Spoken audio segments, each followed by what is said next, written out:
It's Red Eye Radio. Gary McNamara and Eric Harley talk about everything from politics to social issues and news of the day. Whether you're up late or you're just starting your day, welcome to the show. From the Uniden America Studios, this is Red Eye Radio. All across America, we are Red Eye Radio. He is Eric Harley, and I'm Gary McNamara. You know, when we look at the media, Eric, I was just thinking about this yesterday, because it was just as we were getting ready to leave yesterday that I saw on the it's the app site that I have. Let me just hit what it. Was it Flight Radar? Okay. Flight Radar 24. All right. Which I use all the time when I fly. Mm-hmm. In fact, I'm flying later on today. I'm going in to see my dad and my great nephew play basketball. Yeah. By the way, they won their league championship 2 nights ago. Oh, good. So they're playing very, very well. But Very nice. So Flight Radar 24, I'm always watching it because you can watch where your flight is. You can actually look at your plane go across the country, which is really, really cool. Well, they're the ones that I first saw last night. I mean, just a minute before we were on the air, just finishing up the show.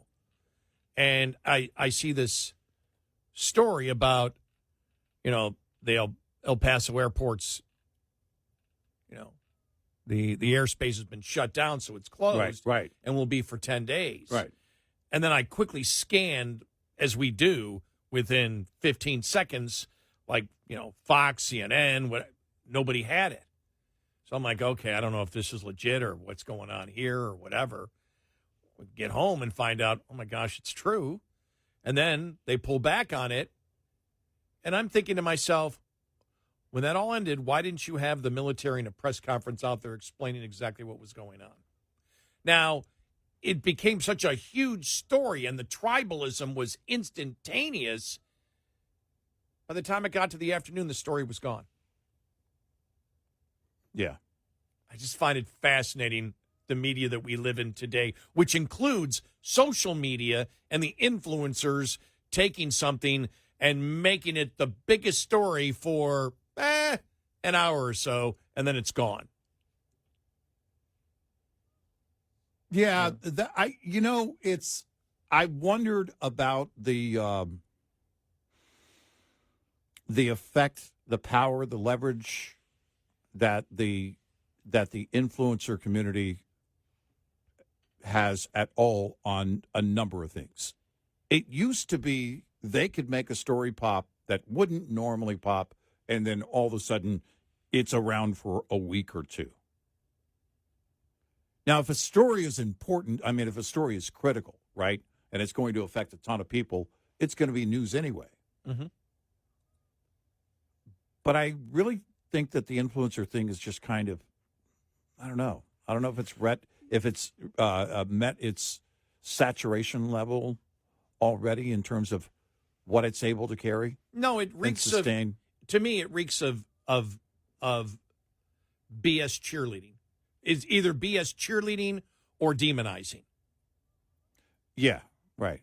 And it's instantaneous, like, this is the worst thing that ever happened. This is the best that it's ever been. Right. And the public goes, no, neither is true. It's somewhere in the middle there. I got to figure out where that is. Yep, and because it may lean to one side, or another, but it's so instantaneous.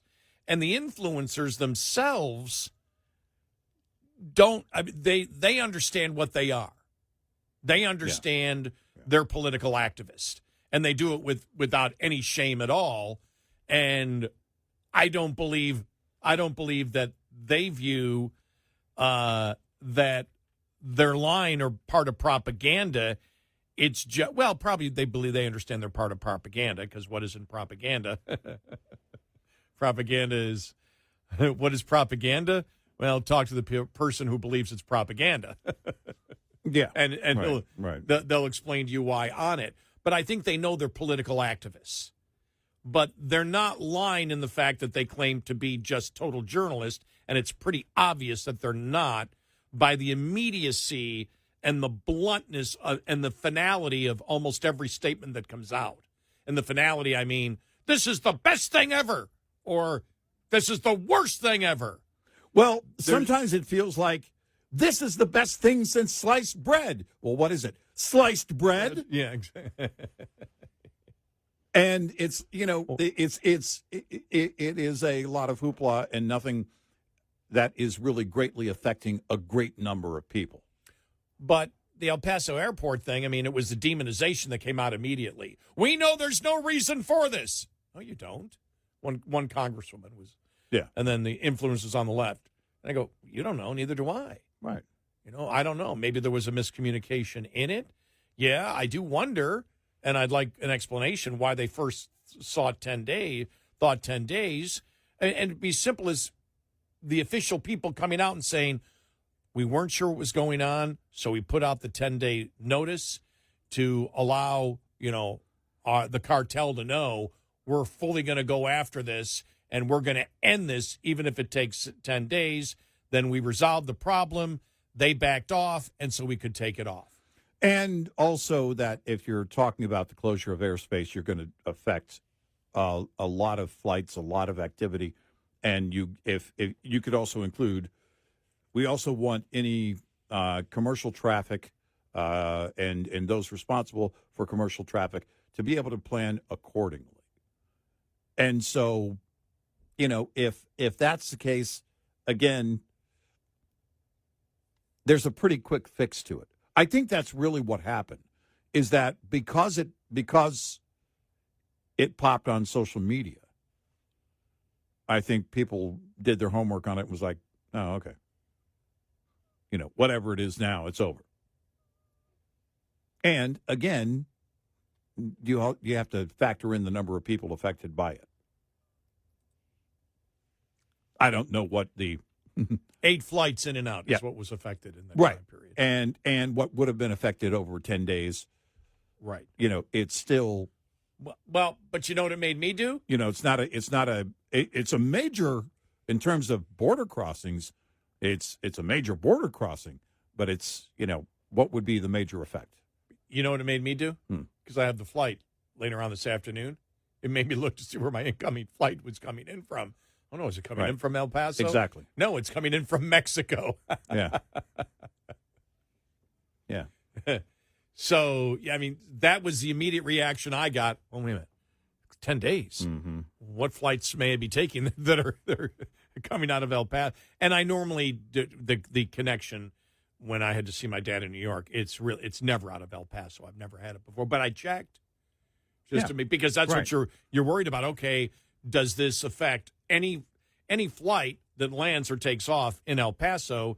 Is coming in from somewhere or headed somewhere, which is going to affect, as we know, the domino effect. Right. But, yeah, I just found out it was interesting because all of a sudden it became the biggest story. And then I did a few errands and everything else and came back and went, where's the story? All I see are screaming Democrats and Bam Bondi. Yeah. It's like, oh, okay. That ended quickly. But I thought that was – just thought it was interesting how that, how it goes.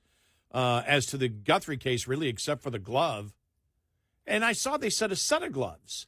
First, it was a glove, and then that New York Post said, did you see that? A set of gloves. And I'm like, if it was one glove, how'd you find the other one? Well, it's not only did they do that, they did that like in back-to-back sentences. The glove, and then the next sentence said set of gloves. Set of gloves. Well, which is it? Without explaining, wait a minute. Did you find both of them? Yeah, but are they reproducing? I mean, it's right. Well, there was one analyst that said this could be the key, and I think pretty much any piece of physical evidence could be the key, right? If there's any DNA found in that glove, then you can take that DNA, of course, and quite possibly find who's responsible, at the very least, who's the owner of the glove was, and that may be a new lead. But that was really the only, it seemingly, after everything in Rio Rico went, during our show yesterday, basically kind of ended. Yesterday was very quiet, other than the glove. Yes, it was. And the one thing, I think it was Senator Mark Kelly, who, by the way, again, I don't know if people know or haven't heard, but Savannah Guthrie called Senator Mark Kelly because he lives just a few minutes from Nancy. And also being a senator, and she knew him on her way to the airport, not knowing what was going on with her mother yet. She called him first, and then he called the authorities. He made a statement yesterday, talking about, certain things that have been learned and certain leads follow, through and others don't go anywhere, alluding to what happened in Rio Rico yesterday. And that's typical, I guess, for a situation where you really don't have any answers. If you don't have any answers, you follow every lead through to the point that you can. It isn't out of the norm for them to detain someone or even get a search warrant for someone's place that ends up being nothing. Ends up being the person was not connected, and there was no evidence found at the place that was searched through the warrant. So it seems like, because we haven't heard much except for finding the glove. The New York Post, by the way, was with authorities when they were there. I don't know if they were riding with authorities or doing a ride-along, or if they were trailing authorities, or if they just happened to be in that area when authorities pulled up and saw that glove. But the New York Post was saying we were there when that glove was found. But again, I have to believe that if there's anything in terms of the promise of that glove, it has to be any DNA evidence that would be found from that glove. When I saw, because it's sort of related to what we were on yesterday, but when I saw Harvey at TMZ talk about what surprised him was from the communication to him that they believe is legit from the kidnapper or the abductor, whatever. I mean, whatever status you want to give to the alleged criminal in that case. Right. That reading that and then seeing the actual person in the mask come up to the door and everything that was going on, that there seemed to be, in his mind, a disconnect as to the sophistication and the knowledge of the person, writing the communication for the ransom, the one they believe was credible. Right. And what he saw in the video. And I found that interesting because we said the same thing. It just looks. Yeah, it does not. It's because nothing makes sense. Because the ransom note communication was somebody with, as Harvey, as he was basically telling this in interviews. This is I think the interview I saw was with Bill Hemmer at Fox News. Look, this is an intelligent person, but the person in the video is moving a lot slower, doesn't seem to be intelligent in terms of their moves of trying to cover up that camera.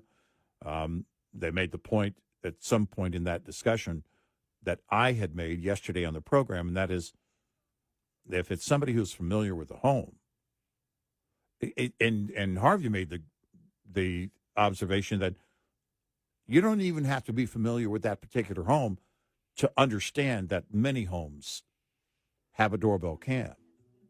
So right. the fact that wasn't accounted for, whether or not that person was familiar with that home or not, but they didn't seem to be in a hurry. I noticed that just moving very slowly. And then understanding that once you're standing in front of the camera, and you've been in the camera view for 30 seconds, going and getting a plant to put in front of it is not going to it do was anything. What the and there seemed to be no sense of urgency in doing it. Right. You know what it reminded me of?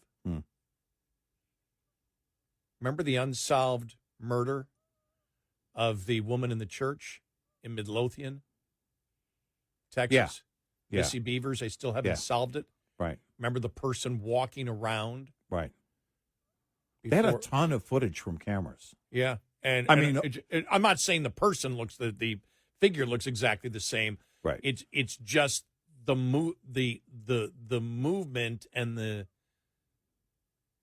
seemingly just slow way that they both moved. Right. I'm not making a tie-in. It's just what it reminded me of. Right. And they've never solved that. Right. Yeah. And that's about 14 miles from where I live. Mm-hmm. Yeah. And so you can put a ton of resources into a ton of things and still never solve something because they've never solved that one. I wonder if law enforcement has a person of interest in that one. Well, Cash Patel's saying, there are. I mean, the one in Midlothian I'm talking about. Oh, yeah. Texas. We haven't heard anything on that case. It's weird. But, Cash Patel talking about the case with Nancy Guthrie, that they have multiple leads, but a lead isn't really anything until it turns into something. I mean, that sounds like Captain Obvious, but it's like what happened in Rio Rico. It might play out to be something and maybe not. And that family, including the guy who was detained, it was, they seemed to be, again, completely unaware of what was going on, or they're very good actors. But it's now we're going, into, this weekend will be 2 weeks. And there's been no proof of life video, nothing coming from anybody who has Nancy Guthrie. Let's hope and pray that this thing all ends with her coming home alive. We are Red Eye Radio.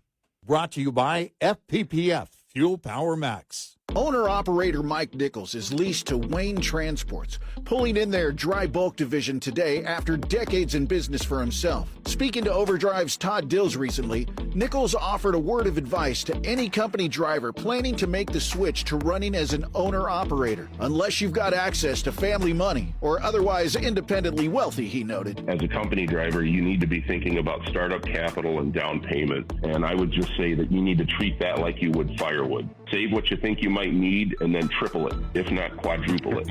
And you'll be thankful that you did. You'll be glad you did. That is, not just given favorable loan terms with a good down payment.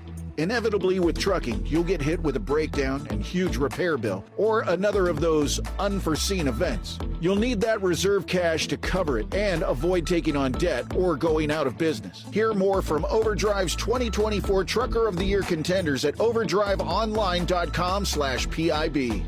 Brought to you by Shell Rotella, with advanced synthetic technology is designed to help keep your rig running with more mileage and less maintenance. Lines open for your calls. 866-90-RED-EYE on Red Eye Radio.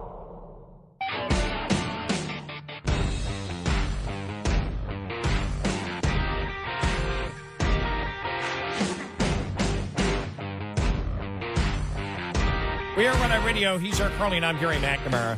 I know I said that the photos and the video of the alleged abductor of Nancy Guthrie that was taken by the camera outside of her house reminded me of just the actual perpetrator.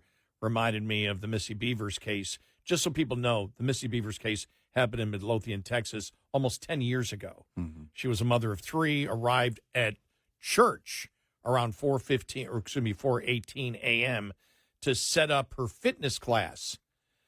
Surveillance video captured an individual roaming the church halls for roughly 30 minutes before Beavers arrived. The person was dressed in full tactical gear, including helmet, vest, gloves, and carried a hammer. And the person murdered Missy Beavers. Still unsolved to this day. Yeah. But just the slowness of the perpetrator is reminded me of what we saw yesterday.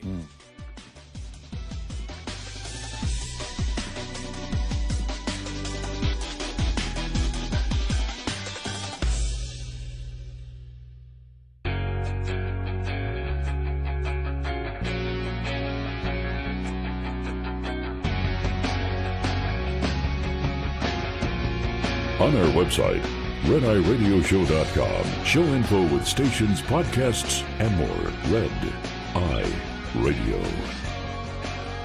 We are Red Eye Radio. He is Eric Harley, and I'm Gary McNamara. Welcome and good morning. Download our Red Eye Radio app today and listen when you choose. All right, we never hit on this, the seditious conspiracy charge, and the fact that the grand jury would not indict. You surprised by that? I wasn't. No.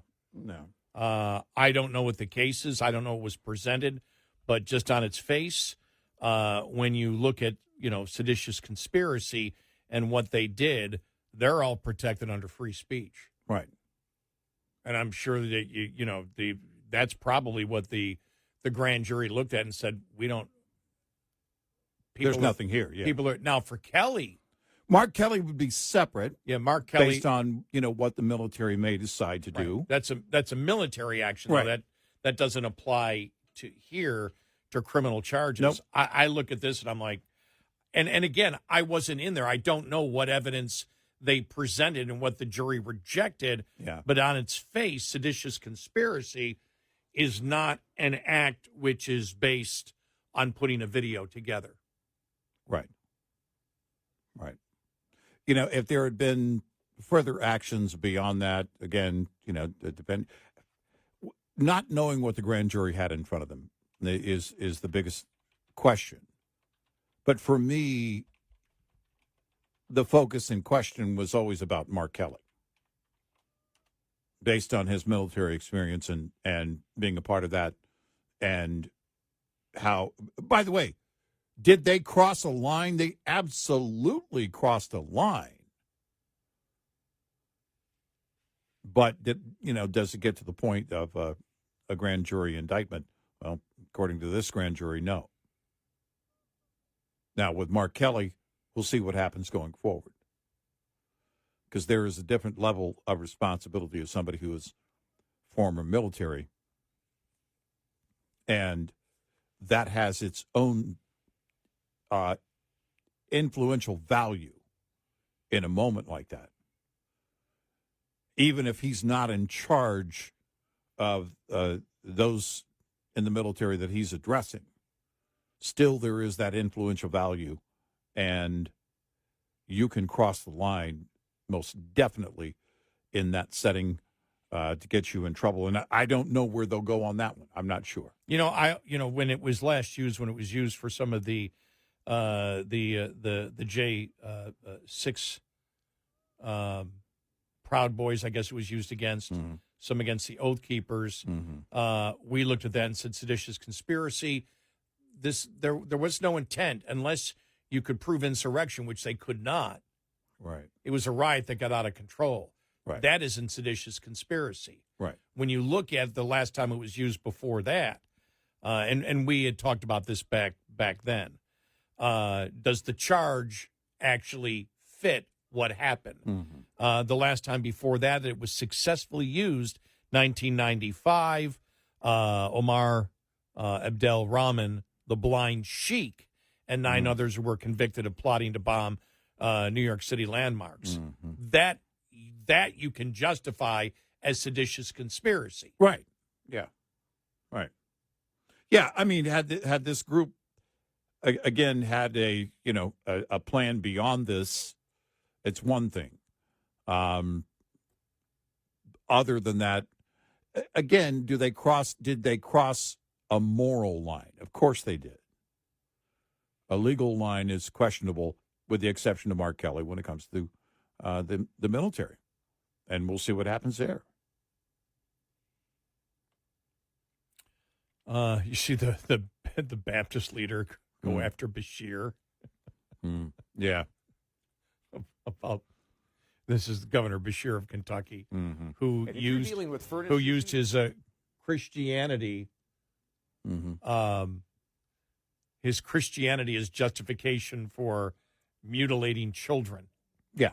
It's just like what and the whole transgender thing. I know, just insane. Yeah. Oh, did you hear too? ABC. The mass killing by the man. They said woman. Right. And they turned off all the comments. They Right. wouldn't allow you to comment on it. Right. Yeah. And in Canada saying the person Right. So it doesn't matter if it's a murder; they still have to. Tell the whether lie. It's a mass murder. They still have to tell the lie. Yeah. Yep. Over and over again. You know, the New York Post was reporting on it and talking about the grandmother of the man who was the shooter. And this is a transgender male to female, basically. But there were notes from the grandmother and former, and this apparently came from a previous birthday and the whole thing. But love to our grandson and everything else. And I thought, well, liberal media is not going to, I don't know how many of them posted that story. New York Post did. But you've got to go to every length to keep the agenda going. And they won't address it. They're not going to change. It's not going to happen. No, they're not. It's obvious they don't plan on changing anything. Not one single thing of self-evident narratives. Right. We all know a man cannot be a woman. Right. They don't care. No. We all know men should not be competing in sports against women. They don't care. Well, and we all know voter ID is the right way to go. Right. Everyone knows it. Everyone agrees. You know, when you get to 83%, that's as close to everyone as you can get. Only the most radical people who want chaos, consistent chaos, are the ones that hold these type of opinions. Well, and also there are reports out that the police had been called to the shooter's house previously multiple times because of mental health situations. And I thought to myself, the mental health crisis that's going on, that the left brings up consistently, they ignore it when it's inconvenient. It is a true mental health crisis by their own standards. And this was one more example in the reporting of it, or lack of reporting of it. They just simply don't want to address it. It doesn't work for the agenda. Even when they bring it up, you know, the one professor bringing it up when being questioned by Josh Hawley. Well, even bringing it up, you're part of the problem, Josh Hawley. You can't even answer or ask questions about it because you become part of the problem. The problem is the left going through this entire equation. The left, especially when it comes to children. Now, the shooter in the case in Canada was 18. Don't know what was going on in terms of any treatment or anything else under the age of 18. But when it comes to children, the left has been full on. They're still fighting for it. Bashir is just one more example, trying to use Christianity, God loves children, as an excuse to mutilate those children. It's the adults that are making the choices here and allowing children to do this. They don't have the mental wherewithal to do that when they're under 18. We draw that line as a society for a reason. And it's up to adults to protect them. And the left, pretending to protect them and calling it care, I know, is bizarre, grotesque. And Bashir is just one more in a long line of these radicals who's fighting to make this happen. Yeah. It's the most perverse I've ever seen a major political party that is blunt on their perversions. Yes. They're not trying to hide it. They're not trying to walk around it. No.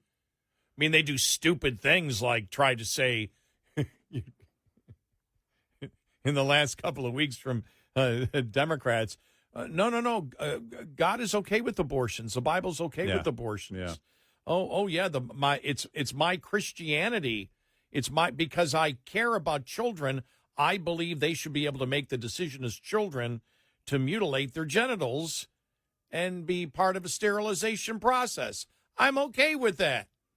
Yeah. Why? Because my religion says I care about children.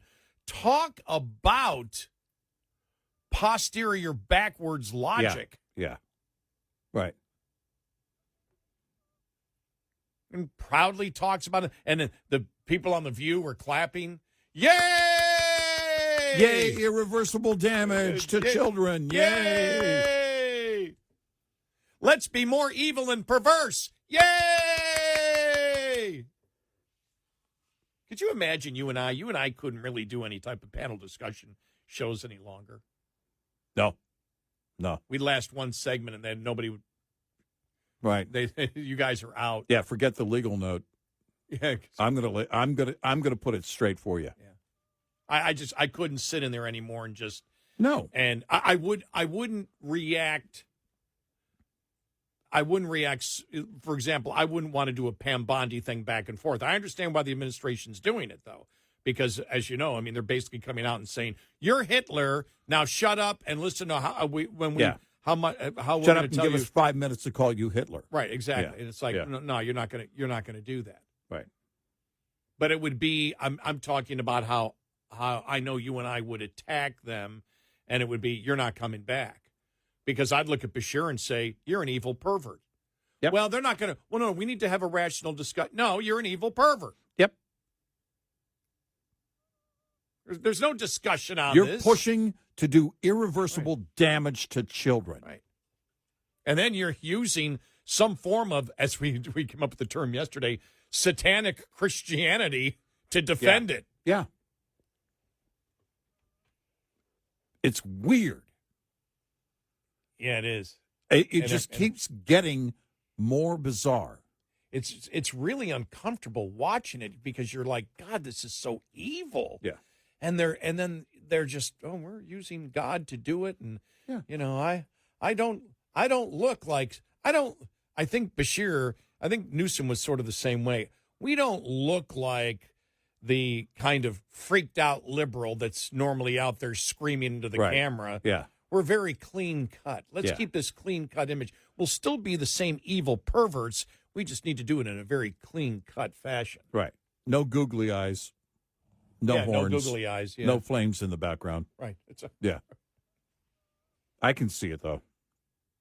I see the horns. I see the flames. Yeah, just, wow. Yeah. Just a minute. It's about as evil as it gets. We are Red Eye Radio. We'll be right back with more Red Eye Radio with Eric Harley and Gary McNamara.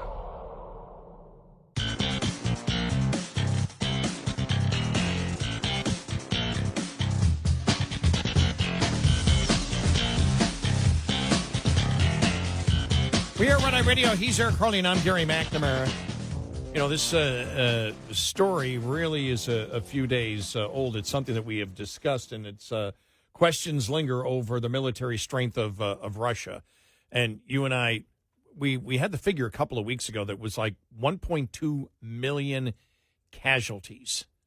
Yeah. And we went, wow, how many are deaths? Right, yeah. And that figure came out here in the last week. We didn't get a chance to talk about it.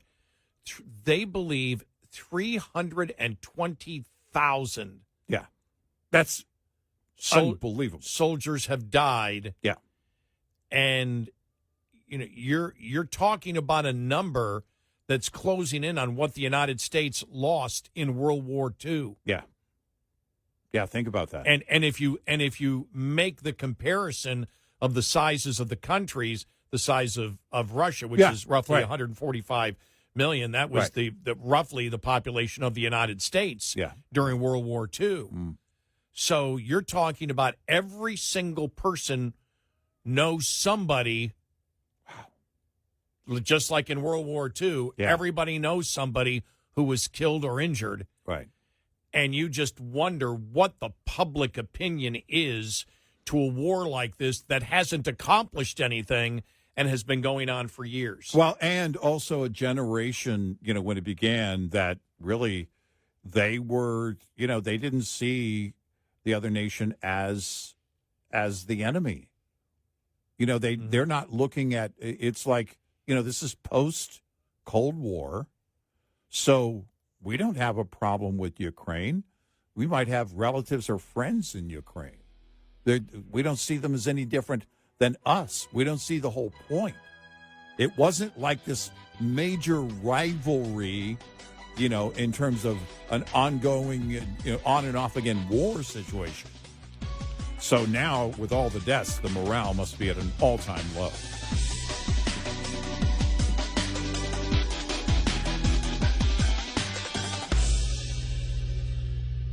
This is Red Eye Radio on Westwood One.